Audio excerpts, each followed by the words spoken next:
Dennis Prager on his unapologetic chaser arc. Dennis Prager admitting that there's two groups of women, normal women and cis women. And the left thinks only normal women have the ability to be cute and pretty. Only the trans women can get it. It's so sad. Our good friend of the stream, PP Prager. We don't talk about him too often. We did like a special on him on Christmas when he cried about how being a really bad parent to your children makes your children not want to spend time with you when they're an adult. Incredible things, I know, right? Truly something that no other person could possibly imagine. Now, with that being said, I would like to talk about something new that happened. This happened a little while ago, but it's something that I was looking through and I decided that it could be interesting to talk about because we haven't talked about or touched on this issue in a little while. And since we have a lot of new frogs, I think it could be incredibly interesting and important for you guys to know about because it's interesting.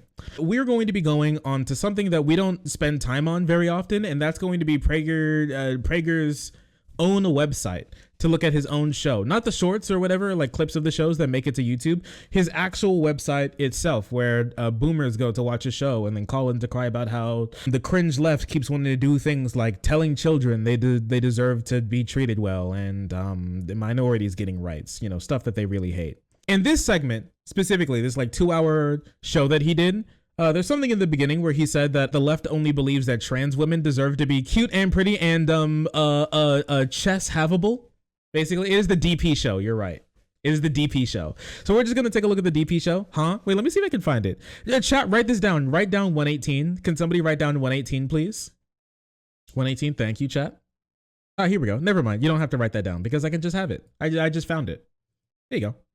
We have this wonderful young woman on Tucker Carlson last night. She went to Mount Holyoke. $50,000 a year. All girls school. I learned something that I did not know. I wonder if you knew. I'm looking at my producer. That they had the girls get a special haircut. Are you aware of that? She mentioned that, and it's the second time I've heard that. Lord, this bitch is so boring. Because long hair is sort of too feminine. And you don't want that. I want to discuss that with her. I think that's a very, very big deal. One of the biggest deals. The idea that a girl should want to look attractive, God forbid, even somewhat sexy. He's talking about schoolgirls, just so you know. The left finds this truly vile. The only women they want to dress sexily are trans women. Thank you, Dennis Prager. Based and true. Dennis Prager on his unapologetic chaser arc. Dennis Prager admitting that there's two groups of women, normal women and cis women, and the left thinks only normal women have the ability to be cute and pretty. Only the trans women can get it. It's so sad.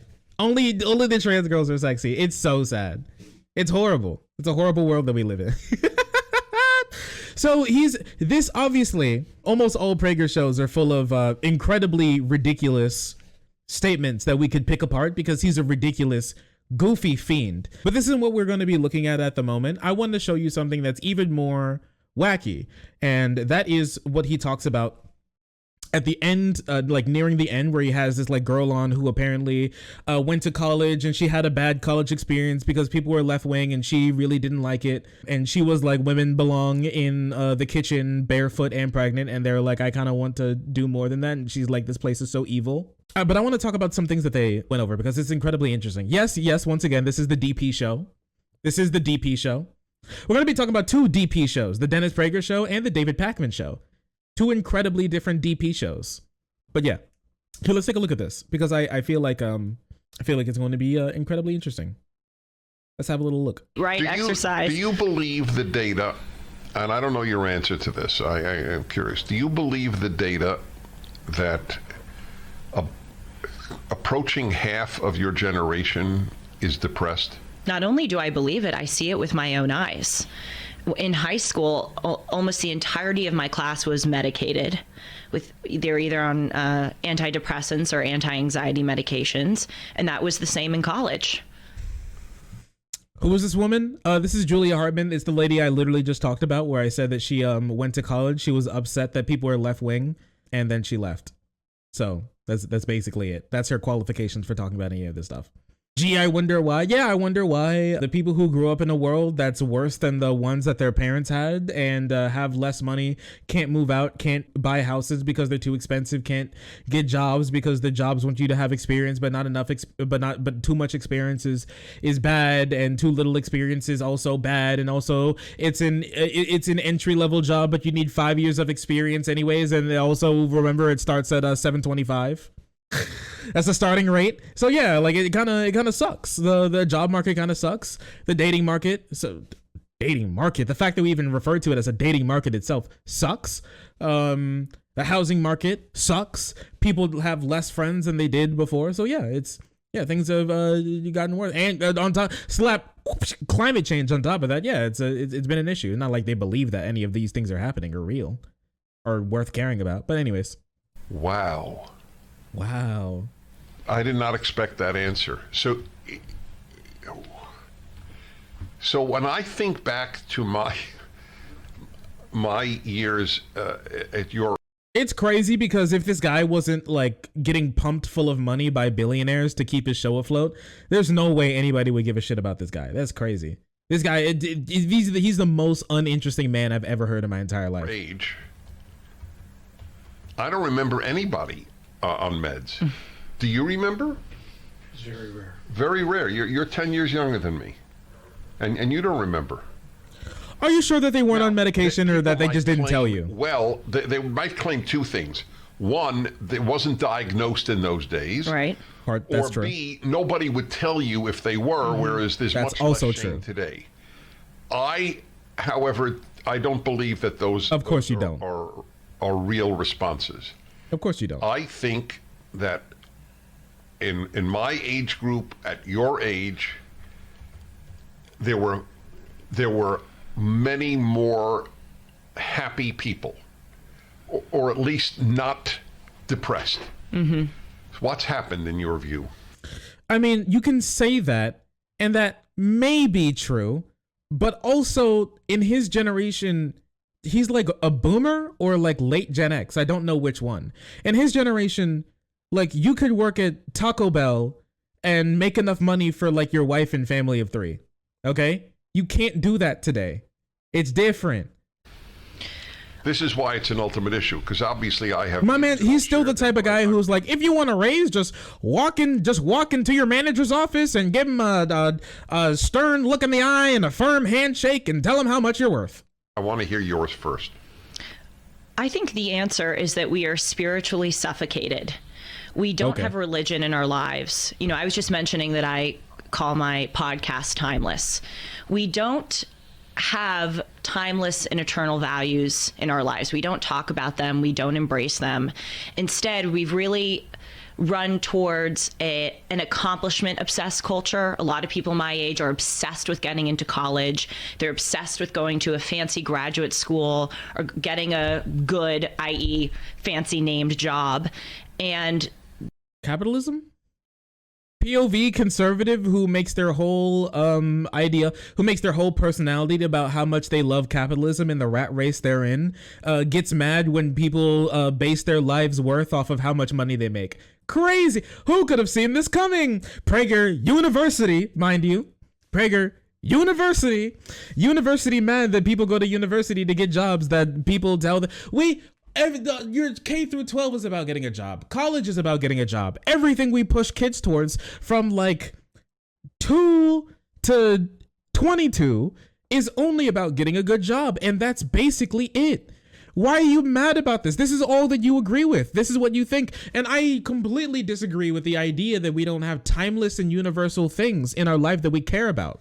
Equality, love, things that we cherish, human interactions. Those things we cherish. Treating people with kindness and dignity and respect. Empathy. Being against, bullies or authoritarianism or parity between all groups of people. Moving towards a more perfect union. I think these things are all timeless and eternal. And they don't necessarily have anything to do with religion. I'm personally religious. But these are not, like humility as well. Those are two things. These things are timeless and eternal that we can always strive for and we can always hold our heads high up about caring about. And mind you, the left always scores far higher on empathy and caring about the suffering of other human beings than the right does. It's very easy to be happier when you don't care about other people being sad. Don't you think so? Don't you think some of the happiest people in the world are some of the worst? I think so. It seems a little counterintuitive, but the people who the people who spend their lives using other human beings as stepping stones and not caring about how their lives are affected can easily sleep at night because they don't spend time thinking about how they hurt somebody else. Yeah, head empty, no thoughts. Head empty, no empathy. Right? It's very easy to do that. And some people will be like, oh, but the right cares. They care so much. I think the right does care. They care about human suffering. They care about it not being around them. That's why so many conservatives are so hard on the homelessness issue, but they don't care about homelessness in the sense of they care that human beings are suffering. They care about homelessness because they care about the property values of their homes diminishing. That's what they care about. Two people, a left-wing and a right-wing person, both walk by a homeless encampment. The left-wing person gets upset because they're mad that the left-wing person gets upset because they're mad that the system allows people such opulent wealth like Elon Musk and Bezos and all those types of billionaires. But there's the people, but we have enough homeless people in this country to build a state larger than the state of fucking Wyoming. And then a conservative walks by a homeless encampment and gets mad that the cops aren't like clubbing these people to death, pepper spraying, bulldozing their the only property that they have and dropping their property values. Yes, I would say absolutely both of those people care about the homelessness that we see. But only one type of person actually has empathy for the people who are trapped in that situation, and the other person cares about how it affects them. Yes, both of those people care, but the amount of care and what they care about is different, and that's why their reactions to these things are different. You will see very few conservatives talk about the incredible need for low income and no income housing, the need for to move funds from rich neighborhoods to poor neighborhoods to make sure that those kids have the ability to get those good jobs and have like prosperous lives. They don't care about that. They never have. They never will. It's not a part of their ideology. They care about the rat race, but they get mad every time people actually care about the rat race. It's super weird because they have some, they got theirs, so they can say screw everybody else. That's exactly the life that they live. And then they get mad at us for caring about politics. Anyways, let's hear more what they have to say, because they'll get into that. That's their purpose in life now. And what happens is that leads to a very stale and brittle and desiccating life. When you run away from spirituality and religion and the wisdom that gives you, and you run towards these materialistic things, I think it leaves you feeling empty. Okay, I fully agree, as you know, and as my listeners. Yeah, their political ideology is based almost entirely off of material, whether that be land or money or power, or just the things that we physically hold in the world. These things are the things that conservatives care most about. That's the main thing that they care about. That's what their ideology revolves around. And with the thin veneer of religiosity covering the whole thing and holding it together like a freaking codename Kids Next Door contraption stuck together with loose pieces of duct tape and chewed gum. No. So here's an interesting question. What do you think your roommates at Harvard would say if they heard you say this? In response to the fact that we're spiritually suffocated? Yes. They would say that we are not, because we have literature. We don't need religion to provide us with wisdom or a sense of purpose in life. A lot of the same values that are espoused in the Bible are espoused in literature and TV and movies. So they would say we have that. That's Boy, what they you would really say. caught me off guard. No. Oh, we don't need religion. We have books. Like that's not what they would say. Yes, you can have this. You can have similar, just like core fundamental values without religion. That is true. But they wouldn't be like, I have a book. and like pull up just some random ass book. Like you can have values instilled in you without religion being a part of it at all. And yes, religion is also a book. Yes, it is. Religious text does come in book form. It does come in book form, indeed. They put in a book, huh? Oh, it's just weird. It's just so, these people are so strange. Oh, also, and I want to touch on this as a religious person. Yeah, like I will also like push back on the idea that a lot of like non-religious people don't have religion in their lives. A lot of them do have religion in their lives, or did have religion in their lives, but the way in which that religion was taught to them made them sad and made them move away from the faith because of a lot of the ways that a lot of like people like Prager and like this chick love to talk about religion. Like only they're doing the devil's work. They're moving people away from religion because of the way that they like to talk about the books that they try to pretend that their ideology is based off of. Only pushes people away, making things worse for the church and making things worse for everybody, especially if you think that you're actively pushing people away from like God's light or something. You're doing literally the devil's work. But okay, whatever, I guess it's definitely our fault. We're the bad ones. TV and movies. So they would say we have that. That's Boy, what they you would really say. Caught me off guard here. Really? Yeah, I assumed the answer you would give is because it's the answer that I thought up is, well, you're just wrong. It has nothing to do. We're depressed because of global warming. We're depressed because of inflation. We're depressed because we're not getting the jobs that we really seek. We're depressed in part because of the hookup culture that didn't really work out as we had been promised.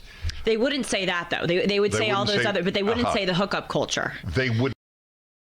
I mean, like, it depends on what you think of. Like, people can hook up if they want. Here's the thing. Hookup culture isn't new. Hookup culture has been going on forever. Hookup culture is not something that is, like, instilled in people now. Hookup culture was always around. Like, I don't think you really need to make, like, a huge argument about the human desire to get, to have pee-pee and poo-poo hole or pee-pee and vagoober hole. Like, that seems, or have pee-pee suck or have vagoober suck. Like, that's not, I don't think you have to, like, teach people that feels good and they want it, and sometimes you want that and you don't want a whole relationship that goes along with it. That's not like the idea that this has been taught is just stupid. It's just stupid. Even the girls. No, they would the not girls acknowledge. would not acknowledge No, they would not. that contributes to their depression. No. That's they tell it to their you can say that, like, how relationships are working out right now, but like also at the same time, like how we talk to each other, how we deal with each other, and how like society kind of works has been changing very rapidly, and changing in a way that people have not necessarily caught up with a lot. Like we talked about it earlier, but like the relationships between men and women and what is expected between men and women in relationships, even especially straight cis relationships, that's changed a lot, like a whole lot. And I think it in sometimes in good ways and sometimes in worse ways, but you know, I think that we're in a era of change, and yeah, a lot of people who want things to just stay the same have changed, and a lot of the ideas that we've taught people about are no longer incredibly relevant because things have changed. But whatever, I guess. Therapists. Perhaps, I don't know. I'm not in those therapy sessions, but they deny that it causes them any kind of problems or angst. But yes, you're right. They would answer that way. They would say, give the laundry list of grievances and say that's why we're depressed. But with regard to the spiritual, who needs the Bible? We have Harry Potter. That is true, because J.K. Rowling is the queen, is the goddess of white women. Issue specifically, because I've raised this with people, they get very defensive. They don't accept, yes, we don't have spirituality or religion in our lives. They don't want to accept that we have again, stale, brittle, desiccating culture. They'll go, no, of course, we're full people. We're interesting people. We have a vibrant life. We go to movies. We watch TV shows. She we really read hates books. movies. That's how we get our meaning in life. And my response to that is, first of all, well, that's how you get media in life. I don't think somebody says, I go to the movies. Movie is unless you're talking about like Disney or Marvel losers, then no, they won't go. Media is what makes my life whole. I think they're going to talk about their interpersonal relationships that they have, but whatever, I guess. The TV shows and the movies and the books that are coming out nowadays have nothing to do with spirituality and religion and wisdom. They're all about the social justice issues. And number two, to the extent that literature and movies and TV shows deal with... Also, this is a complete lie. So many So many pieces of media have religious undertones or pull from religious ideology or iconography to tell meanings. And they pull from like ideologies that are familiar to us. Like, what in the world are you talking about? So many American pieces of media have like Christian sort of like ideas or iconography in them, and religious iconography in them. Here's the thing, okay? And a lot of like religious people need to understand this. For a lot of like a-religious people and atheistic people, they know about a religion and they see it. It's just like not something higher to them. It's just like pop culture to them. Like the Bible and, you know, like Shintoism or like Buddhism or something. It's just like, it's been ingrained. And this is like, this is honestly a big conservative issue. They did it themselves. They ingrained and interwove like Christian ideology and like a lot of religious ideology into like basically everything, to the point where there's not necessarily, to like an a-religious person, a huge difference between like Beyonce and like the Bible, or like just some book, or like, I don't know, like, Catcher in the Rye or something, or like some book that you read in high school, like To Kill a Mockingbird or something, and the Bible is just like a part of, it's just like a part of the cultural zeitgeist. It's just a part of, you know, growing up. It's just there. Yeah, Saint Beyonce. She is queen. She is Queen Bee. Many people have said, right? Mob Sucko is my Bible. So true. But yeah, there's a lot of like religious undertones and overtones in like so much media. It's just like pop culture now, and it's not like a deeper meaning, because obviously why would you think that something you don't believe in has a like metaphysical meaning when you don't believe in metaphysics? But whatever, I guess. Sure, buddy.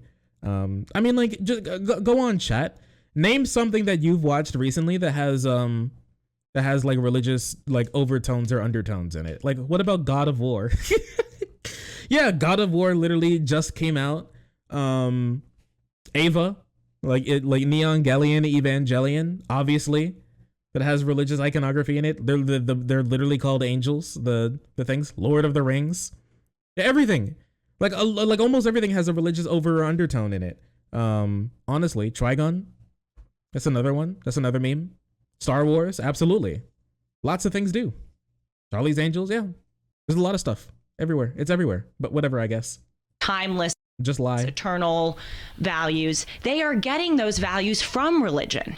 That's the thing that drives me crazy. My generation disparages religion, and yet the influence of it are all around us. Well, certainly that was okay. Like, what? How are those two things contradictory? You cannot. How do you not like religion even though religion exists? What are you talking about? What are you even saying, lady? What are you even saying? What's happening? What? Someone's like responding to your surroundings. Yeah, so true. True. That's pretty true. How can you hate something that you didn't choose to be around you? Checkmate, liberal. Okay. True. I tell you, it's an interesting question. I wish I could. Boy, if I could, I would love to have your roommates or any five of your have your roommates of your fellow students. By the way, if you were at the University of Montana, I would say the same thing. Right. But so I'm just saying Harvard because that's where you attended. But I don't think it's worse. Although that's an interesting question. Is the level of depression at the University of Montana the same as at Harvard? If you had to, how do you know? If you had to guess, how do you know this? What would you say? I have no answer. I'm curious. This is a completely meaningless guess. More. Of course you would. That's. Of course you would. Liberal college more depressed, conservative college less depressed. Of course you'd say that. Of course you'd say that. What are you talking about? Of course. You have no clue how depressed somebody actually is. The most as Tyler the Creator once said, the loneliest one in the room is probably the loudest one in the room. Okay? You have there's a conservative college. There's like historical conservative colleges, yeah. They're not like they just allow more teachers to be like, to give their like personal takes on shit, basically. Yeah, Harvard, notable bastion of leftism. So true. Yeah, the college that all of the rapists and politicians go to. The socialism college. We all know. It's worth exploring. Yes. So, folks, the ultimate issues question: why are so many young Americans depressed? More so than ever recorded in American history. Figure for Hillsdale, and it's 39th.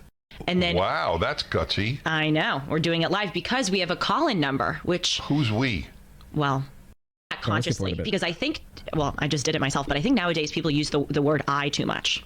And I'm really trying to be conscious She's not so to philosophical. do that. And I think we is appropriate because, yes, I'm the one in front of the camera, but as we know, see, there we go. Yeah. There's 5 to 8 people in that control booth that are...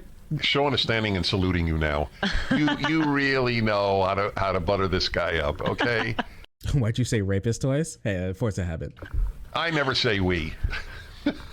I have no idea what I say in that regard, but I will be conscious of it now. So you can watch it live on YouTube in about an hour and a half. So Monday you're getting Dennis and Julie. So many of your contemporaries are depressed. Mm-hmm. And we both have the same answer. Ultimately, it is the death of the ultimate. If you My show's just a huge circle jerk. Look, every single poll says that religious people are happier than secular people. Every single poll, whoever puts it out. So why would it not hold true? But I think what I said they would say is also like this is true. As far as I remember from like studies, that is true. Pulling any like meaning from that, like an ought statement from that, I find hard and devious. So I don't pull any ought statements from that necessarily. For me, if I was to guess what the reason would be, is because like religious people would feel more meaning in their lives and feel like they're serving like a higher purpose. They have like another purpose, right? And religious people, they would have to find that in the material world. So that's what I can imagine. But simply because you're happier doesn't mean that things are better for you. Because I can completely bet to you that somebody who is completely insane and disconnected from reality in every facet is happier than somebody who spends their time helping like endangered animals, helping like stop deforestation to save endangered animals from being extinct, right? Like I would imagine that person would be happier. That doesn't mean that they're necessarily living a better life. Simply because you're happy doesn't mean your life is better. You could just be happier, right? So those things are just different.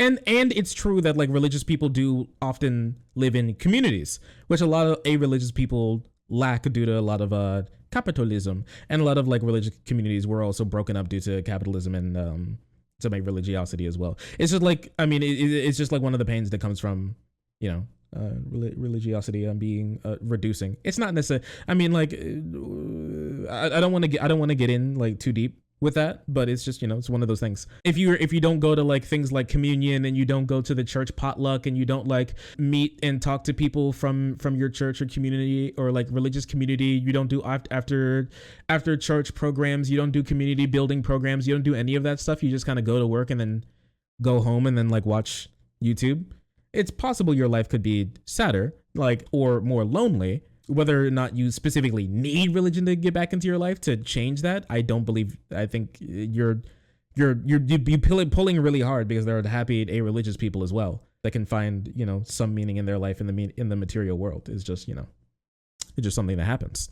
Obviously, I don't think this is super. I don't think it's like super controversial. I think the ought statement that you would pull from that would be super controversial. But obviously, I think we could agree that a lot of the times when religious communities are uprooted, there's not necessarily another community that brings a community or like neighborhood together the same way that like going to church every Sunday does. So true. I just read another thing. 7 out of 10 little kids, you know, like 8 years old, are severely worried about climate change. Oh my They won't gosh. survive into adulthood. Kids who want like a planet that's cool and hospitable are upset that older people may leave a planet that's not cool and not hospitable. That's crazy. Also, it's good to worry about some things sometimes. I think it's good to worry about things that are bad, because I want good things to happen and not bad things. So much the lying, scaring of the left has done to their lives, like it did with regard to lockdowns and masks and so on. What the fuck are you saying? It doesn't matter how much they scare people, people still believe it. So do you think that... But if you're scared about it, does that mean that you shouldn't believe it? No matter how much they scare people, people believe it. No matter how believable and important something seems, people keep believing it. I have no clue why. People keep believing things that are scary. People keep thinking about things that are scary and important. Who could have seen this coming? Okay. Plays a role. You have no future, or as I put it, the left says at college and at high school, you have no future because of global warming, and you have no past that is worthy of being proud of. You are in a racist, genocidal country.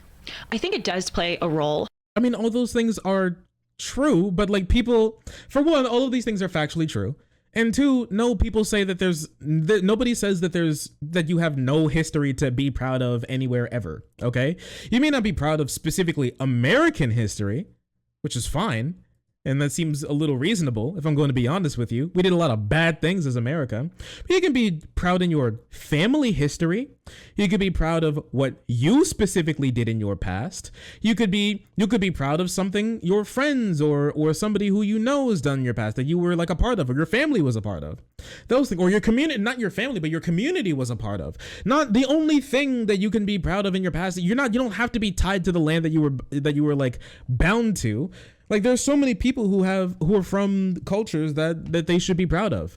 It could be, you know, like Irish people can be proud of their history and who live in America. There are even a lot of like white cultures that have come from Europe that are very proud of their history. Okay, let me tell you, if you meet an Italian who has like an Italian family, let me tell you, they're quite proud of their culture. All right, they won't shut up about their culture. Or like a French person, or like an Eastern European person. I could get a pizza. All those people are incredibly proud of their cultures, specifically maybe not their countries, but the cultures that live in those countries.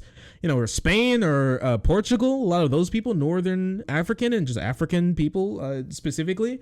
Like you meet like have you ever met like a person from Ghana, from Kenya, from Ethiopia, any of those people from, maybe not South Africa, but you know, a lot of those places, those people are incredibly proud of their cultures and their peoples. Have you ever met a Hispanic person? Those people are very proud of their people and their culture. All right. Hey, Ghana mentioned. Hey, you know, like it's not like just a country. There's so many things that you could be possibly proud of about things that you may have been about, or like the ideology or things that you believe in. You can be proud of the groups that you're a part of. You can be proud in. Because those things have had history as well. You can be proud as a leftist. Leftism has had a great boon, has pulled so many people out of poverty and done great things. Leftists and people with leftist ideology have gotten into office and power and done incredible things. The whole reason why Europe is like so far ahead of the United States when it comes to like human, like taking care of your average human is because of those leftists in like the 1900s. But whatever. But I think above all else, what it more so does is it makes the entirety of our lives political. So you go to school and you are just bombarded with all of these leftist party lines about climate change, racism, sexism, homophobia, etc. Then you go home and you want a little bit of a reprieve and you turn on the television and your TV show has a woke storyline.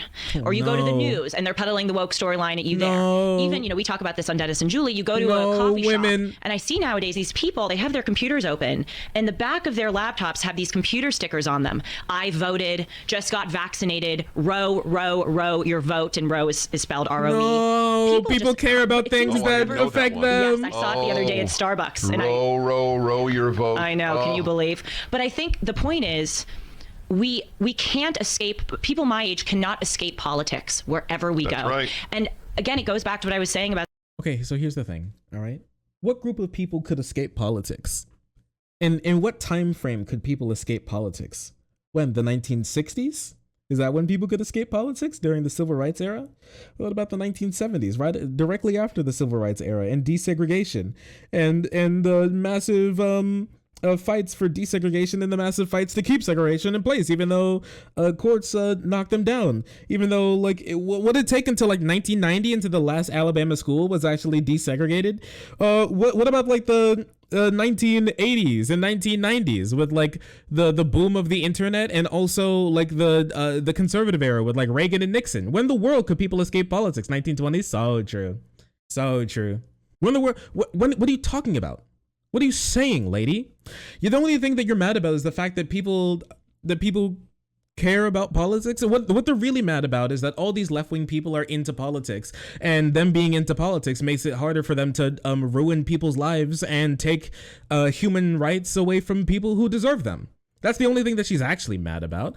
I think it's good that people are interested in politics. Now, I think a lot of you guys and a lot of people don't have anything outside of politics, which is an issue.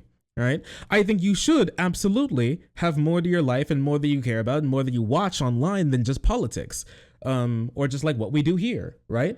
I think it's vastly important for you to have more hobbies, more things that you do outside of just politics. But at the end of the day, I'm sorry, if you're a woman, if you're a guy, if you're black, if you're brown, if you're anything, if you're straight or if you're gay, if you're cis or if you're trans, yes, there's probably an issue out there that's important to you. If you grew up in like a poor household, if you grew up in a household without a parent, if you grew up in a household with your grandparents, instead if you grew up in like the foster care system, there's always something happening that you could probably dip your toes into to change or care about.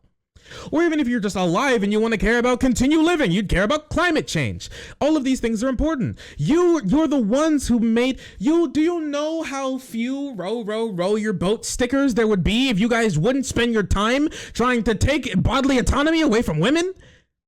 Do you know how many less BLM stickers there would be if you guys wouldn't be spending your time saying how based and pog it is that people get executed by the police? Can you imagine how many less rainbow stickers would be going on or would be around, or how many less trans flag stickers would be around if you guys wouldn't be trying to take civil rights away from these people and make it so they couldn't marry, couldn't adopt, couldn't get jobs, get kicked out of their apartments for being the way that they are? All of these things, you literally want to rip human rights, the most basic human rights away from human beings, and then you get mad that they care? You know what? This is exactly the same thing that Ben Shapiro said, but in a way that actually makes sense. You know how we had that whole thing with the Lizzo flute. How Lizzo played the flute of a slave driver even though she's black, and he got mad about it. This is the exact same Lizzo flute issue that he has, but only now it actually makes sense. Where he did the tattoo. He said he made this whole tattoo face theory. The left puts a tattoo on their face, and then they get mad that the conservatives look at it and go, "Huh? What?" This is exactly it. Conservatives try to rip human rights and human dignity away from human beings and then get mad when the left responds and tells them not to. It's ridiculous. At the absence of spirituality and religion, you need your life to consist of more than just politics. Where is the room in our lives to talk about, as you just said, the ultimate? Or even to just laugh. Hey, listen, have you ever been online? There's a lot of room in people's lives to talk about the ultimate or ultimate, you know? There are a lot of people who play League. It's one of the most popular games in the world, and a lot of people talk about a lot of ultimates there. I hear people talking about Fiddlesticks' ultimate, Warwick's ultimate. That's another one. People talk about those. If you play Smite, really powerful ultimate could possibly be Sylvanas, because a knockup is probably is the strongest and most powerful CC that you could possibly have. That's one there. If you play Smash Ultimate, that's really one of the biggest games out there today. Ultimate Alliance, that's true. There are a lot of ultimates people talk about, just not the one that you care about. That's fine. It's not like everybody has to do, but a newsflash for conservatives: not everybody has to agree with literally everything that you have to for them to be complete human beings. Crazy. Yes. I'm sure you've heard me say it, but it's of course predates you by many years. Late night TV was not political. It was there was a legend named Johnny Carson. Nobody knew his politics. And he really believed, I have one role. Guys, did you know this, that there are some people who you don't necessarily know any of their politics anymore? It always was political. What are you talking about? Here's the thing, all right? Let's be honest. Here's the thing. Because he's lying, but he's not lying at the same time. When he says it's not political, what he means is they have the politics that he agrees with. That's what he means. When he says it's not political, what he meant to say, it wasn't disagreeable. Those people had politics, and you could infer them from the things that they said and believed, but he didn't care as much because almost all those politics he agreed with.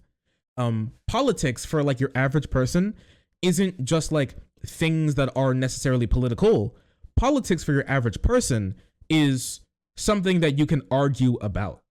if you went into a group of people and you said we should care about, and you said something about homelessness is very sad, I don't think that you wouldn't have you wouldn't spark a debate, really, typically, if you went to average people. But they wouldn't consider it political, right? You'd just be like, oh man, homelessness is really sad. I wish people weren't homeless. People would be like, true, that's pretty true. We all agree with that. If you went into like a group of like conservatives and you're like, homelessness is sad, I wish it wouldn't happen, you'd probably get a bunch of people who'd be like, they deserve it. They made horrible decisions. It's so easy to get a house and buy one and keep a house. It's if they decided to pick their shit up and decide to be good and righteous human beings, then they wouldn't be homeless. And then, congratulations, now it's political, because politics to a lot of people isn't politics. Politics is arguments and disagreements. That's all politics is. If you were within a group of your friends and you guys all believe like pretty similar things, you could talk about a lot of stuff, and I could listen to it and I could point out things that are like, you know, talk about or that could be like outgrowths of your possible political leanings. But a lot of you guys, you wouldn't be like, oh, we had a political discussion. You'd just be talking, you know? If you went women, am I right? That wouldn't be political. If you're like a masculine person who likes to wear eyeshadow, and you're with your other like queer friends who think it's normal because they're always around masculine people with like eyeshadow, they wouldn't think it's political.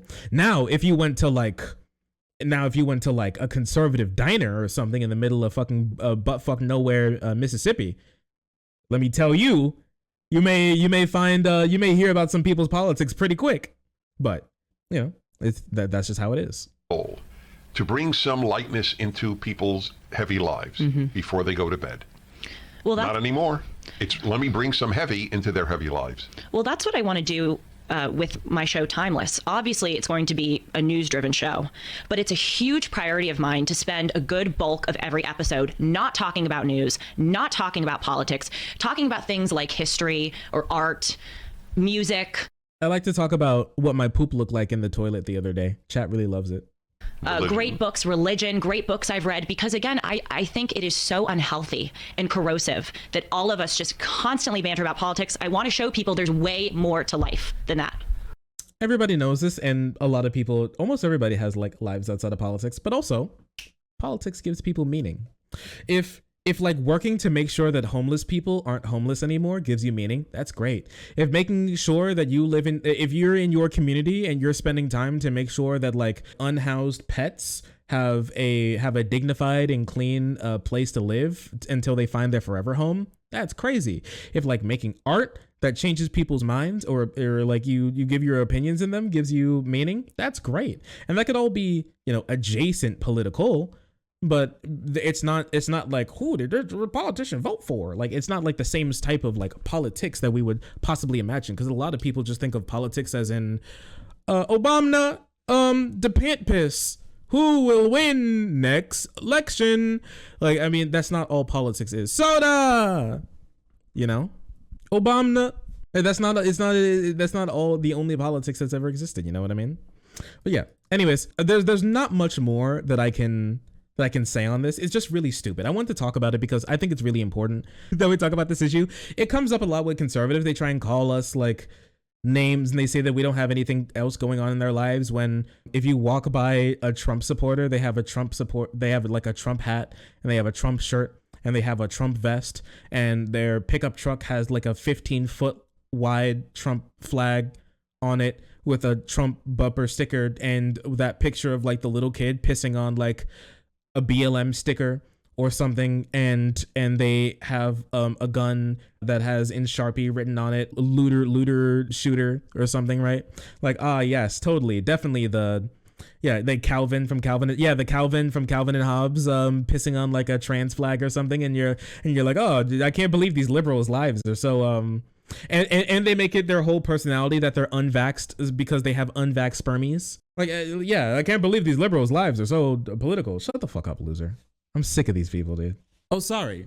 I didn't see you there. If you're enjoying the content, hit the subscribe button. If you don't, it'll make Boo very sad. I know a bunch of you who are watching are not subscribed. Join the frenzy. You won't regret it. Thank you, Boo.